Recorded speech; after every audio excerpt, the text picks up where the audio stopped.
जो पूर्ण शिष्य होगा वो पूर्ण गुरु होगा। शिष्य भाव गुरु भाव में बदलता है। यानी हम लोग सभी जीव हैं, कोई किसी दूरी पर, कोई किसी दूरी पर, कोई किसी दूरी पर खड़ा है उस रास्ते में। तो शिव के शिष्य हम बने, ऐसी दया जरूर मांगिए। और मांगना मुंह से मांगना है भैया। मुंह से तो माइक हटा दीजिए, इतनी दूर में मेरी आवाज नहीं जाएगी। मन से ना मांगना, मन से मांगना। यानी समझे कि मन मन मन। देखो एक दिमाग होता है जो जो जोड़ता है 2 2 4। एक दिल होता है जो हिसाब नहीं जोड़ता। जब भाव बढ़ते हैं ना तो दिमाग का काम बंद हो जाता है। उदाहरण दूं क्या? और जब दिमाग बढ़ता है ना तो दिल का काम दब जाता है। आपका दिमाग सोच रहा है कि इस भूखे को खिलाएंगे तो हम क्या खाएंगे, दिमाग सोच रहा है। तो दिल को सोचना वो बंद कर देगा, दिल नहीं चलेगा वहां। और किसी ने उठाया, अपना भोजन ही दे दिया, उसका दिमाग नहीं काम कर रहा, उसका दिल काम कर रहा है, भूखा है इसको खिला देता। तो ये बात जो हम लोगों के दिमाग में है कि शिव मेरे गुरु हैं, जब तक हम लोगों के दिल में नहीं उतरेगी काम नहीं चलेगा।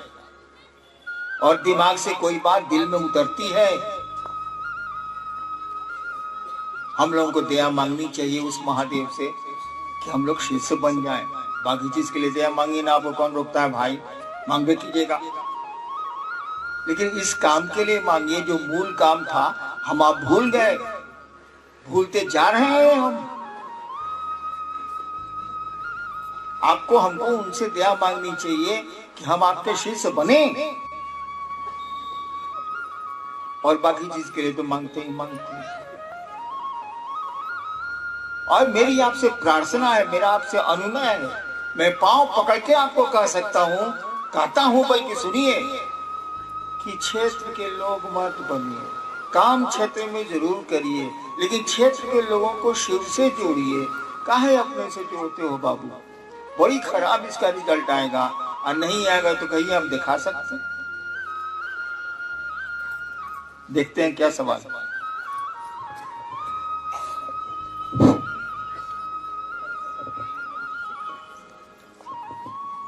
हावड़ा से भाई शैलेश।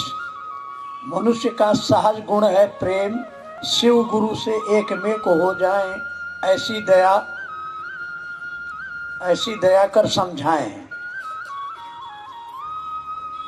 ये समझाने से नहीं होगा। शिव गुरु से एक में खो जाए माने शिव हो जाए। एक में खोना तो हुआ शिव हो जाए। आप शिव हो जाइए, वो तो शिव ही बना सकता है। क्या कि गुरु ही शिष्य को अपने जैसा बनाते हैं, तो शिव ही गुरु के रूप में आपको शिव बनाएंगे। उनसे एक में खोने का प्रयास करिए भाई साहब। यहाँ तो पहला सूत्र भी हम लोग गड़बड़ कर दिए हैं, तो दूसरा तीसरा क्या करेंगे?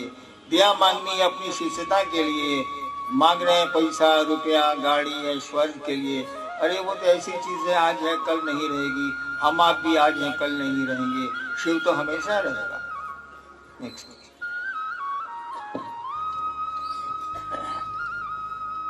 ये है भाई, ये पूर्णिमा मल्लिक गुरुधन है सिल्लीगुड़ी।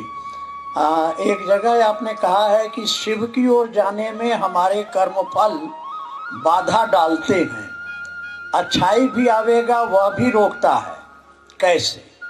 आज बात हमरा के अंदर तो 1 करोड़ रुपया हम शिव चर्चा में बैठे एने होने उड़प चल।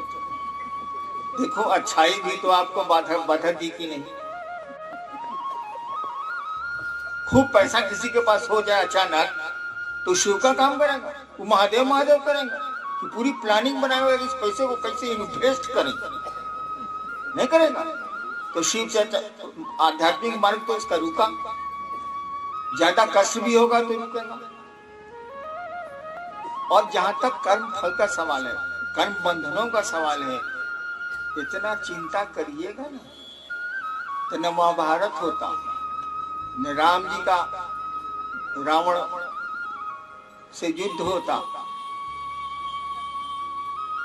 और शिव के शिष्य कर्म फलों की चिंता नहीं करते। उनका शिव कर्म बंधनों से शिष्य को मुक्त करता है। इसकी चिंता छोड़िए और आगे बढ़िए। आप तो शिव के शिष्य हैं। आपको जब मंडल जी बोला उसने तो खूब ताली बजाई हो, हमरा में ताली बजे वो हम बोलबे ना कर। मैं आपकी तालियों से प्रसन्न नहीं होऊंगा। जिस दिन आपके दिल से ये आवाज उठ जाए कि शिव मेरे गुरु हैं, दिल से दिमाग से नहीं, जिस दिन आपके दिल से ये आवाज उठ जाएगी, मैं कहीं भी रहूं आसमान में या धरती पर, जिस दिन आपके दिल से ये आवाज उठ जाएगी शिव मेरे गुरु हैं, मैं शिव का शिष्य हूँ, उस दिन मैं ताली आपके लिए बजाऊंगा। आप मेरे लिए क्या तालियां बजाते हैं?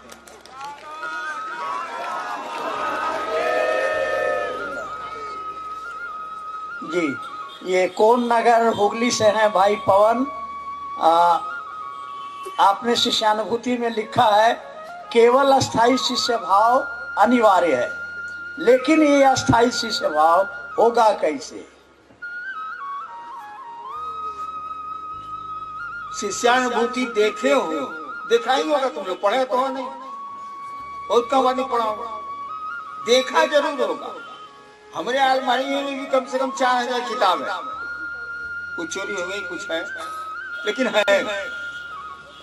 साले को 20 साल से हम पढ़वे नहीं किए, कहाँ समय मिलता? हाँ, उसके पहले जरूर पढ़े। तो शिष्यानुभूति पढ़े ही नहीं, रखे जरूर हम ऊपरे के जेब में। या देखिए शिष्यानुभूति हमारे जेब में नहीं है, देखिएगा मंडल जी जेब में है और लोगों के जेब में है। ये प्रदर्शित करते हैं कि देखिए हम शिव से हैं, हमको प्रदर्शन की जरूरत नहीं, हम शिव से हिले नहीं है, हम तो कोशिश में लगे हैं भैया। शिष्यानुभूति में वो जो पुस्तक है, अंग्रेजी में भी है, हिंदी में भी है, उसमें अनिवार्य शब्द का मात्र एक जगह प्रयोग हुआ है। आप लोग ध्यान दीजिएगा, पूरी शिष्यानुभूति जो हिंदी में उसको देखिएगा, आवश्यक शब्द का कई जगह प्रयोग है, लेकिन अनिवार्य शब्द का मात्र एक जगह प्रयोग है। अनिवार्य का मानी क्या होता है भैया? जिसके बिना हो ही नहीं, होना ही है।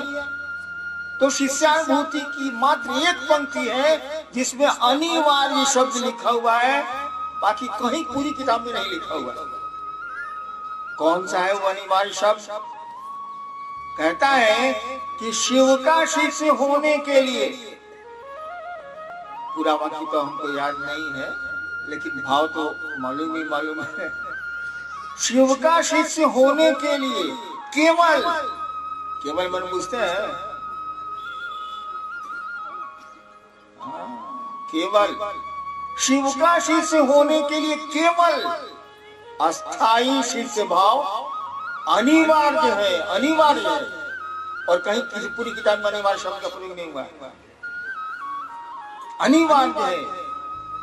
फिर लिखती है शिष्यानुभूति, फिर किताब में आगे आता है कि ये सामान्य नहीं है, यहाँ तो पत्नी से तलाक हो जाता है, यहाँ बाप बेटे के संबंध टूट जाते हैं, गहरी मित्रता खत्म हो जाती है।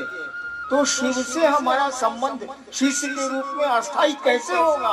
परमानेंट हो ही नहीं सकता है, आदमी का लक्षण ही नहीं, बहुत मुश्किल। तो शिष्यानुभूति कहती है इट इज नॉट परमानेंट, आसान नहीं है ये, इट इज वेरी डिफिकल्ट। तब कहती है कि हाँ बाबू, अस्थायी शिष्य भाव अगर नहीं है, तुमको डर लगता है कि जिंदगी जब लपड़ मारेगी, थपेड़े मारेगी, तो शिव छूट जाएंगे। बीवी नहीं छूटेगी हम जानते हैं, बच्चे नहीं छूटेंगे हम जानते हैं, महादेव को तो छूटना ही छूटना, ये तो हम भी जानते हैं कि उसकी कीमत हम लोगों की चप्पल के बराबर भी हम लोग नहीं आंकते। मेरी चप्पल आप चुरा लीजिए, चुरा मत लीजिएगा, सोचो भाई, मेरी चप्पल आप चुरा लीजिए, मैं दुखी हो जाऊंगा। मेरे शिव को चुरा लीजिए, मुझको कोई गम नहीं है, ताकि मनुष्य की कीमत ही नहीं जानता है। मेरी चप्पल चुरा लीजिए, मुझको गम है, मेरे शिव को चुरा लीजिए, मुझको कोई गम नहीं। ये तो कीमत है हमारी आपकी शिव की। और कहते हैं कि वो दया नहीं करते, आप दया मांगते नहीं है, आपने शिष्य होने के लिए दया मांगी नहीं, और इसीलिए शिष्य नहीं हुए। न दूसरों को बनाते हैं आप शिव का शिष्य, न अपने हैं आपके शिव के शिष्य, अपना शिष्य बनाते हैं, अपना माल मटेरियल तलते हैं। तो कहा कि जब अस्थाई शिष्य भाव नहीं होगा तब वह 3 काम करना। कहना कि हे शिव आप मेरे गुरु, कहना नहीं, ये आवाज दिल से उठनी चाहिए। माँ शब्द दिमाग से नहीं होना चाहिए, दिल से उठेगा ना, ये बात उठेगी ना दिल से कि माँ, उसके बहुत अर्थ होते हैं। दिमाग से उठेगी तो भी हम बताते, ये समझा देते हैं। यहाँ बहुत लोग होंगे जो कहते होंगे बुजुर्ग महिलाओं को, माँ जी बैठ जाइए, माँ जी माई जरा घसक जाइए, उस आदमी के कॉलर पकड़िए, पूछिए कि तुम माँ समझता है? हम क्या खा के आए तुमको पता है? हम यहाँ से निकलेंगे क्या खाएंगे तुमको पता है? हम कैसे आए तुमको पता है? मैं कैसे जाऊंगी तुमको पता है? नहीं, यहाँ माँ संबोधन है, माँ संबंध नहीं है। संबोधन और संबंध में अंतर होता है भाई साहब। बहन संबोधन अलग चीज है, बहन का संबंध अलग चीज है। शिव मेरे गुरु हैं, ये संबोधन अलग है। शिव मेरे गुरु हैं, ये संबंध अलग है। ये दिल का मामला है, वो दिमाग का मामला है। तो कहा कि बाबू कहना, सोचना, कहने से क्या होगा? सोचना, कभी दिल में से सोचना कि शिव मेरे गुरु, जैसे मेरी माँ है, मेरी चप्पल है, मेरी दुकान है, मेरे कपड़े हैं, मेरा धन है, मेरा घर है, मेरे संबंधी हैं। सोचना कि शिव मेरे गुरु। फिर कहना, हे शिव मैं आपका शिष्य हूँ। दोनों में बहुत अंतर है, इतना मैं समझा नहीं पाऊंगा, मौसम भी खराब है। लेकिन हे शिव आप मेरे गुरु हैं, तुरंत कहता है कि मैं आपका शिष्य हूँ। दोनों में आसमान जमीन का अंतर है, दोनों एक वाक्य नहीं है, लगते हैं एक जैसा। यहाँ तो लगने के लिए बड़ी चीज एक लगता है, बड़ा भीतर झलक हुए एकदम ठीक विपरीत मिले। तो खैर उसमें अब नहीं जा रहा, सूत्रों में मैं नहीं जा रहा हूँ। दूसरा कहा कि दूसरों से गप करोगे ना तो मन में शिव उतरेंगे और उसके मन में भी वह महादेव गुरु उतरेगा। काहे के लिए? इसलिए कि सोच के कि हम चल रहे हैं तो साथी मिल जाएगा तो दोनों चलेंगे, मजा ना आएगा। तीसरा कहा कि तुमको है शिव, मैं तुमको प्रणाम करता हूँ, आप नमः शिवाय से प्रणाम करते हैं। बिना नमः शिवाय के प्रणाम हो सकता? प्रणाम में तो बोली का मामला नहीं है, वो बोली तो दिमाग बोलता है, शब्द दिमाग से चलते हैं, दिल तो बिना शब्दों के चलता है। उसको भाषा और शब्दों से क्या लेना है? कहा कि अस्थायी शिष्य भाव नहीं होगा तो ये करना। अगर अस्थायी शिष्य भाव है, अगर महादेव ये गारंटी दे दे कि तू मेरा चेला है, साला 3 सूत्र कौन करेगा? पागल है क्या? हमारी गारंटी की कीमत नहीं है। लेकिन शिव अगर बोल दे कि तू मेरा शिष्य है, सारा 3 सूत्र कौन करेंगे हम? लेकिन उन्होंने ये एहसान किया है तो उनको प्रणाम जरूर करेंगे। वो कहेंगे दुनिया को बताओ, बता देंगे हम। करने का ऐसा कुछ नहीं होगा वहां। लेकिन हम लोगों के पास अस्थायी शिष्य भाव नहीं है, इसीलिए 3 सूत्र को करना पड़ता है। अस्थायी शिष्य भाव हो जाए, किसी सूत्र की जरूरत नहीं है। अच्छा एक बात बताइए, आपका पांव बहुत अच्छा, चलते आप बहुत ठीक है, तंदुरुस्त है आप,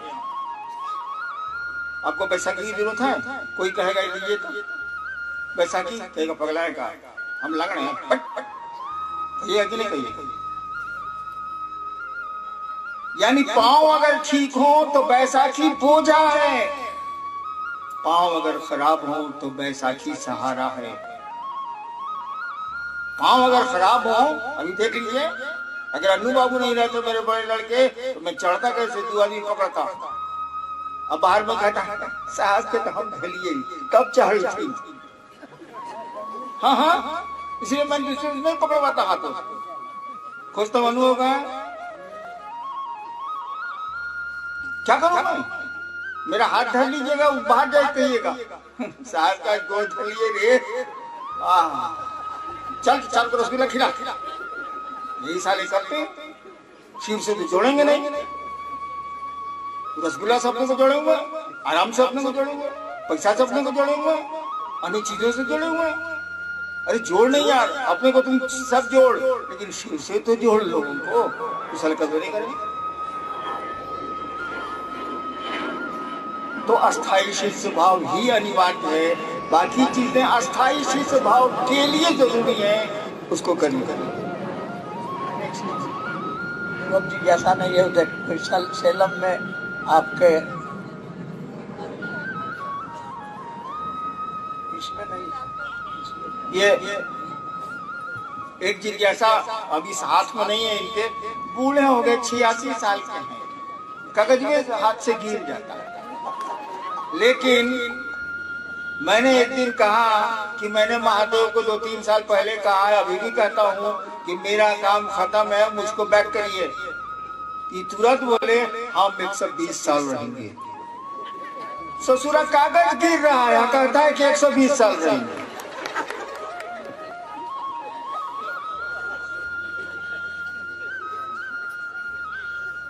वो पुस्तक के नाम पर सवाल है। अनमिल आखर शब्द का अर्थ होता है अवधि भाषा, आखर शब्द का अर्थ होता है अक्षर। अक्षर शब्द का क्या अर्थ होता है? ईश्वर को कहा जाता है, परमात्मा को कहा जाता है। अक्षर शब्द का होता है अर्थ ओ अक्षर, जिसका क्षरण नहीं हो, जो घटे नहीं, जो जैसा है वैसा ही रहे। मात्र शिव ही अक्षर है, क्योंकि वे ही सत्य हैं, वे ही सुंदर हैं, वे ही शिव हैं। अक्षर का अर्थ होता है परमात्मा, वो ईश्वर, वो शिव, जिसमें क्षरण नहीं होता है, यानी घटता बढ़ता नहीं है, वो जैसे है वैसे रहेगा। वो सुंदरता, शिव को सुंदर क्यों कहा गया? गुलाब का फूल सुंदर है कि नहीं है? परसों बताइएगा, ये जो फूल खोसे गए हैं सुंदर हैं, परसों आके देखिएगा, सुंदर लगेगा। देखिए ये सुंदरता टिकी नहीं, जो आज सुंदर है कल नहीं रहेगा, जो कल सुंदर होगा वो आज सुंदर नहीं होगा, यानी परमानेंसी नहीं है, अस्थायित्व नहीं है। शिव ही सुंदर कहे जाते हैं कि जैसे हैं वैसे रहेंगे, उनमें कोई परिवर्तन नहीं होना है, वैसे के वैसे रहेंगे। वो अक्षर हैं, वो छरते नहीं है, जैसे हैं वैसे हैं। अक्षर आखर में अक्षर, अक्षर का मानी पर अक्षर का मानी तो होता है वही सब। अक्षर का शाब्दिक अर्थ होता है जिसमें क्षरण नहीं हो, जो यथावत रहे, जैसा है वैसा रहे। वो ईश्वर छोड़ के संसार में कुछ भी नहीं है। अनमिल मिल नहीं खाता है, अनमिल और लगलवा, अन्न लगलवा, अन्न मने ना, अनमिल आखर ऐसे अक्षर जो मेल ही नहीं खाते। जैसे एक लाइन हम बोलते हैं, हाकल घोड़ी तोकल पोचक जलपा 80 कोस, बताइए कुछ मेल खा रहा है? हाकल घोड़ी ठोकल पोच चल लंबा 80 कोस, कोई मेल खा रहा? सोचिए। लेकिन इसका प्रभाव नहीं जानिए तो ज्यादा अच्छा है। आप लोग खाना खाइए, लेकिन अभी जिसकी 2 बजे 3 बजे ट्रेन है वही अभी खाएगा, बाकी यहीं बैठेगा, मेरे साथ भजन सुनेगा। जैसे जैसे ट्रेन पहले है, जिसकी साउथ वालों की कुछ ट्रेन है 2:30 बजे, फिर 3:30 बजे 3:45 में उड़ीसा वालों की है, फिर 5-6, जिसकी शुरू में ट्रेन होगी वही खाएगा। नहीं तो मैं वहां बैठता हूँ, डंडा लेकर पीटूंगा।